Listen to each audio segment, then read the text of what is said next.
Hello, Chitlins. It's been a while since I checked in. It's been interesting times over here. Um, in June of 23, the last Tuesday of the month, I was up until 1 a.m. Teaching a class for coworkers over in India. That was the last Tuesday of the month of June. The next day, the last Wednesday of the month, I got an award from HR for staying up late and going off topic and basically being a good coworker. Thursday, I was laid off without cause. Tuesday night to Wednesday morning,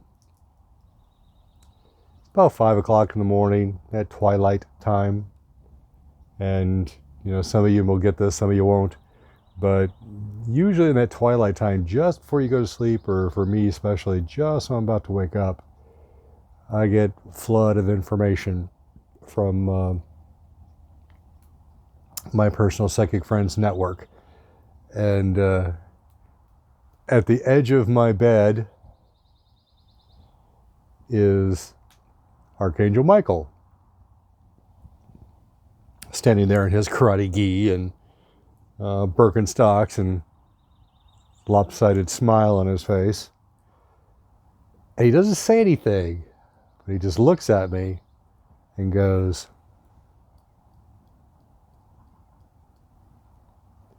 "Now, what does that mean? Time's up? Time's a ticking? It's time?" So many different, interpretations are possible, but I took it to mean as your time's up. And in my mind, I'm like, dude, come on. I don't want to talk to you right now. I'm tired. I was up late. I was doing some training. Yeah, I know I need to be doing some more metaphysical stuff. I'll get around to it. But, I've got programmers in India I need to talk to. I've got my clientele that's on the East Coast. I've got my C-suite that I report to over in California time. So a 10-hour day was not uncommon. And, in my mind, it was like, yeah, I'll get around to it. Nope. Got that same thing again. And I'm like, yeah, okay, yeah, whatever. No, whatever. No, we'll get around to it. Again, it was like my 48-hour notice. A month would have been nice, Michael. Okay. Shit, man. So yeah, I went 6 months unemployed, and that was scary. What I thought I was going to retire on, I was living on. And I don't think anyone really prepares you for this, or if they do, I didn't get invited to that club, but when you hit a certain age and you're out looking for a job, you don't find a job. And I would think, as a nurse and a clinical data manager and someone who could teach others about how to use ChatGPT as an aid for clinical data management, I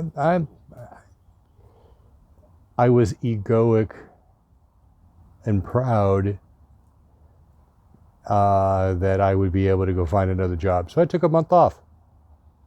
The month of July, I just had fun. Picnics and driving around and walking the dog and doing some home stuff. And yeah, August, I was like, nah, okay, I'll start looking around again. Nope, I expanded my scope from data management to pharmacovigilance, clinical safety, to mentorship, even per diem nursing or per diem teaching.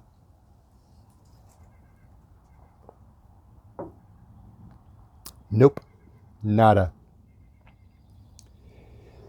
So I started doing some, channeling comes to mind, but I'm uncomfortable with, the woo-woo and the metaphysics and all of that fun stuff.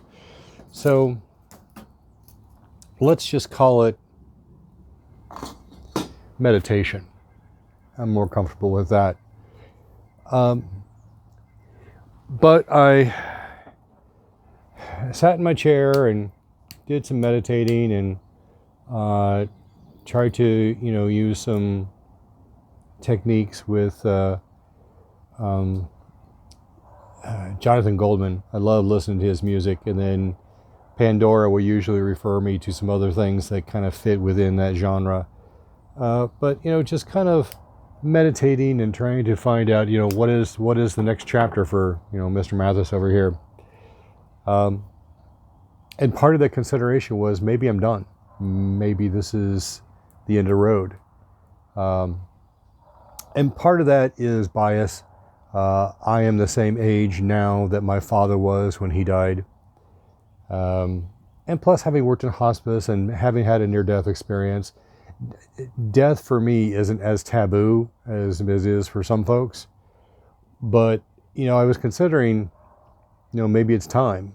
Maybe my work is done. No, it's not.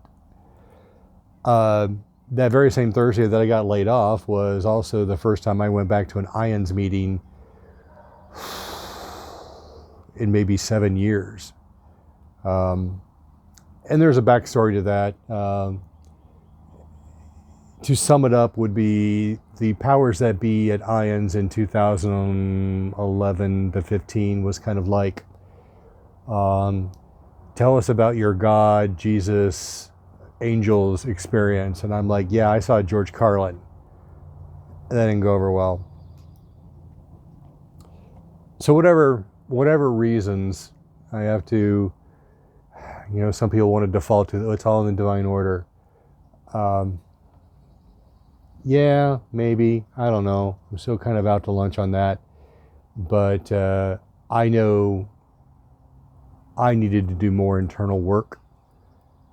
Sometimes I felt like that was true, and sometimes I felt like it wasn't, but it was true.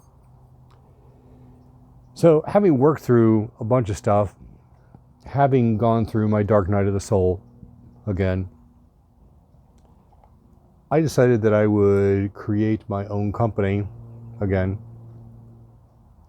I created one company for one book. I created another company for website design. I created another company for my other book. And then I created this company for nurse coaching, to be a nurse coach. Think of a life coach, but then put a nursing overlay on top of that. And then put a transpersonal psychology overlay on top of that.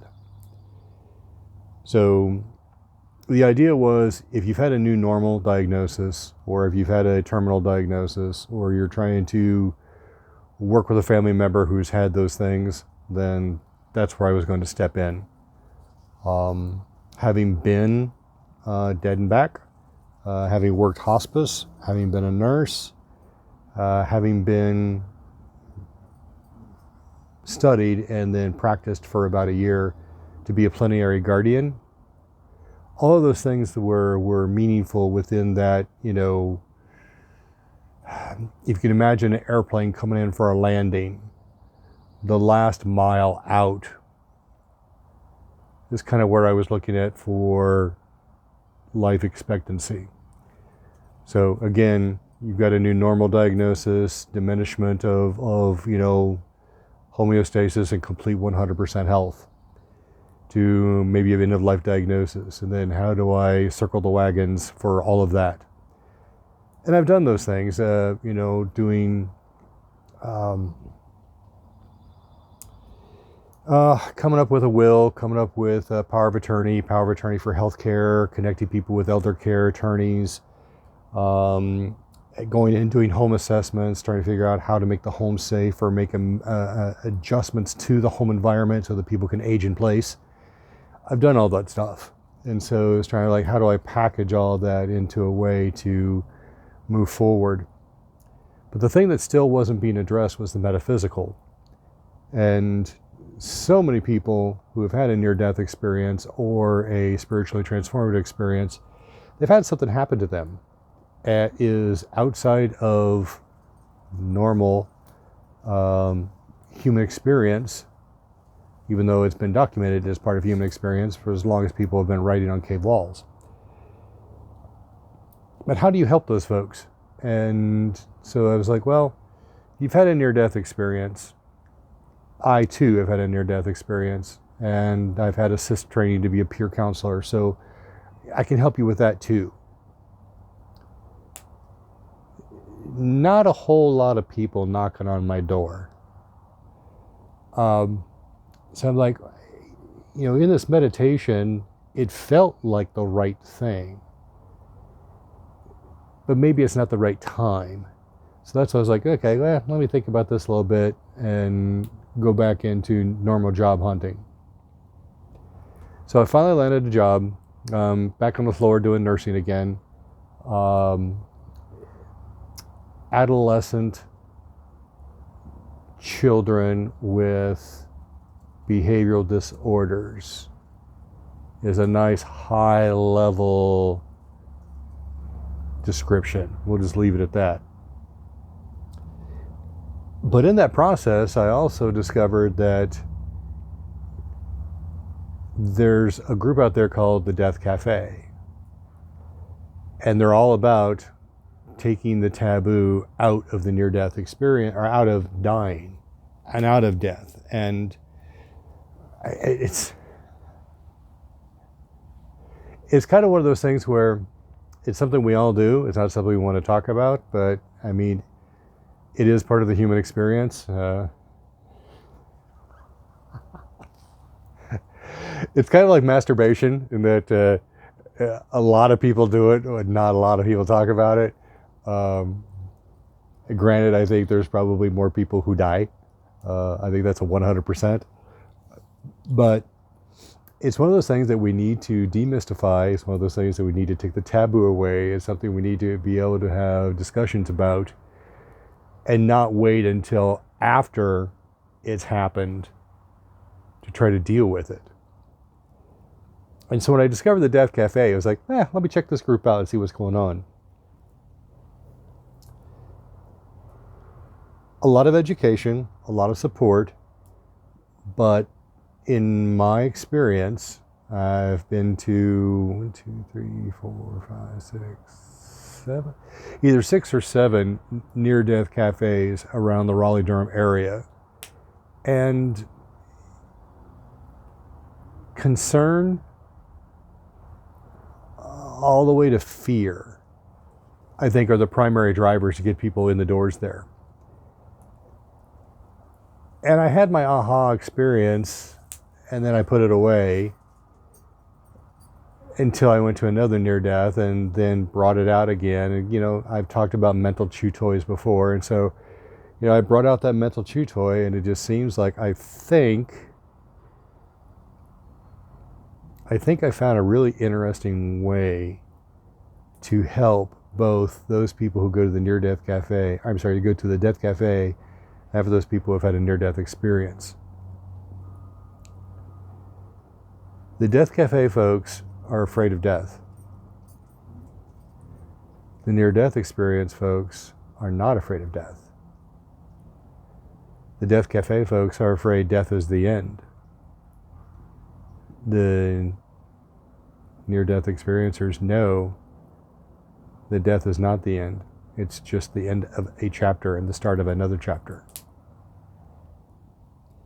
And so the more I kind of play with this, more it's like I see a Venn diagram forming in my head where we have one group of people who are concerned about death, afraid of death, have no one to talk to, and so they kind of are stuck in the echo chamber of their own mind, which in some minds, especially my own, is probably not the most healthy thing. On the other side, we have near-death experiencers. And once they come back and once they, got their feet on the ground, so to speak, they really want to tell their story. And it's not so much proselytizing as much as it is death is an illusion and it's not the end. It's just another chapter in a bigger book. And some of those folks are compelled to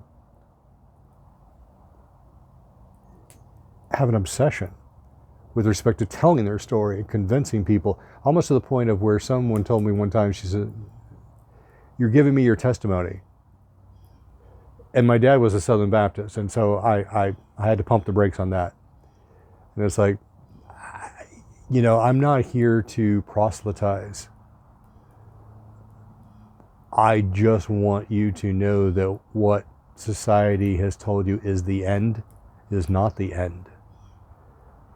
And when you know that, I think you move through the world differently.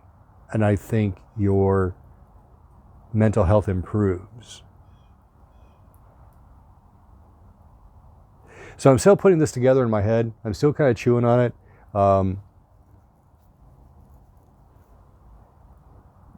But I really think that we have two groups that have a need, one to listen and one to talk, or one to learn and one to share. And if we can put those two groups together, I think that there a profound healing can occur for both groups. And it also would allow both of them to move through the world with less gravity, with less weight upon them. So if you're listening to this video and you've got 2 cents to throw at me, I'd be interested. I'll look at them. If you are a mental health provider, I'd really like to pick your brain on this, because I have been a patient with complex PTSD before the near-death experience.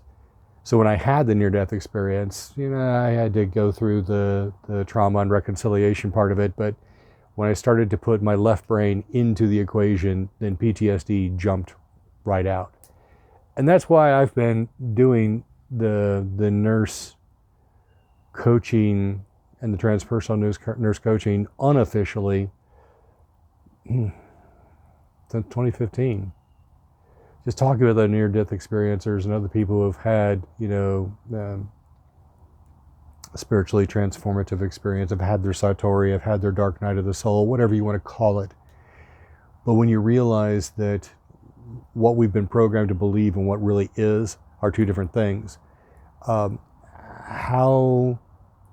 do you reconcile that? And that reconciliation has been, for me, based on my personal experience, some mental health training as a nurse, mostly with death and dying, but recently with more behavioral health issues. Trying to find, also an interesting tangent, trying to find people who do have mental health background who will also embrace transpersonal psychology.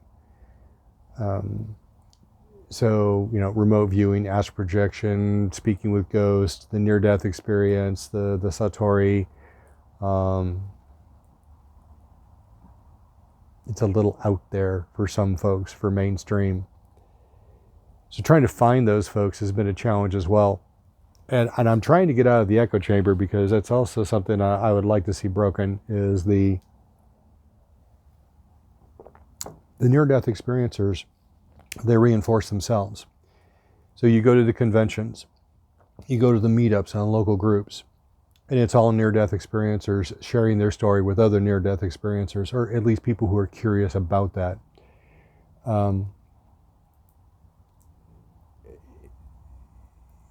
Stop trying to preach to the converted or to the nearly converted when there's a much larger world out there who can benefit from this experience. So that's why I think initially when I saw that there's this death cafe, I was like, I can see where there might be some benefits to having a near-death experience or come to those things and talk to some folks. But I've moved. I went from knowledge gathering and kind of like, I have a hypothesis. Let's put together. Let's go see these people, talk to them, and kind of live with them, be among them, figure out, are my musings correct? I think they are. I've been at this for maybe 3 years now. It's pre-pandemic is when I had the first idea. So I'm to the point now where I think I want to put together a package and get it out there in the world, test drive it and see what works, what doesn't work, and then go to the audience that I think needs this the most. And again, it's those folks who have had that near-death experience or have had a terminal diagnosis or a new normal, which kind of is the predecessor to that terminal diagnosis. But then all those healthcare workers that deal with those folks could also benefit from this, to kind of wrap it around. Because again, it has to be non-woo-woo. It has to have, maybe it even needs to have some CEUs attached to it. It has to be evidence-based. There has to be some science behind it. That said, it can't be just science, because there is a spiritual component. There is a woo-woo component that has to be acknowledged. It has to be accepted, maybe not necessarily believed by the clinicians, but understand that the clientele believe it. Again, I kind of feel like I'm trying to take a mop over the beach to get rid of the water coming in. But I think it's coming together. So anyway, just wanted to muse upon that, wanting to kind of crowdsource some ideas surrounding that, which is why I'm making this video. Also, my work schedule, working 7P to 7A, I'm kind of reverse to what everyone else is saying. So, it's about 2 o'clock in the afternoon here, which to me is 2 o'clock in the morning, until I get, a day on the outside to kind of reset my clock, which is what I did yesterday, which is why I'm able to put the words all together in the right noun, verb, adjective,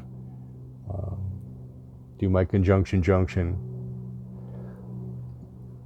But yeah, so that's where my head's at, and I think there's plenty of people out there who know someone who has had a near-death experience, or has had a new normal diagnosis, or has had someone in their life die and they're wondering about death on the other side.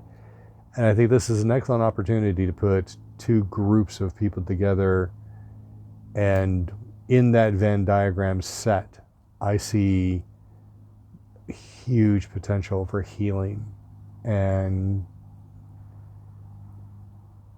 a kinship and not feeling so alone. So many people are so good at shouldering their burdens and their suffering when they know it serves a purpose. If nothing else, I think that this is an opportunity to put those two groups of people together to show that there is a purpose. And how can you get better than that? Yeah. So anyway, thanks for listening. Like I said, if you got any ideas, throw them in the comments. Thanks a lot. Have a good one.